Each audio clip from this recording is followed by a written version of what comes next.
चैती बारिया मचोले बटवाही लस लस देह करे आवेला जम्हाई चैती बारिया मचोले बटवाही लस लस देह करे आवेला जम्हाई कैसे बताई कैसे जाके दुख अपन राजा हम बखानी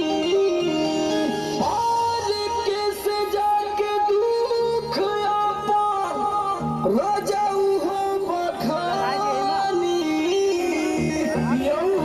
जैसे जुए महुआ राजा जुए जवानी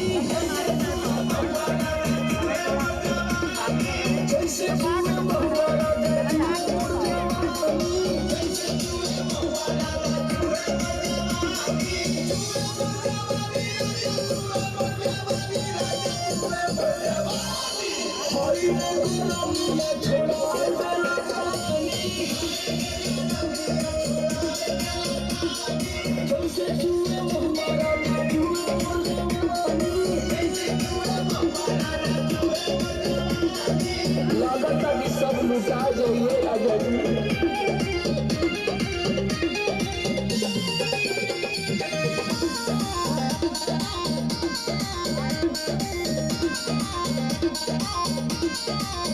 शहर में राजा करता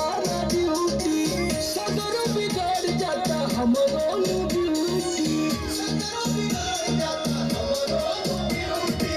शहर में राजा करता ड्यूटी सदर बिगड़ जाता हमरो ड्यूटी नाश होता राजा जी। और सुनील समार का बताई परेशानी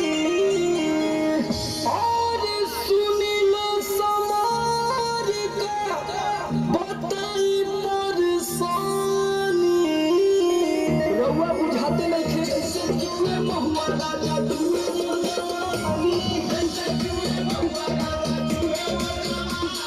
जैसे जुए महुआ राजा जुए जवानी कैसे जुए महुआ राजा जुए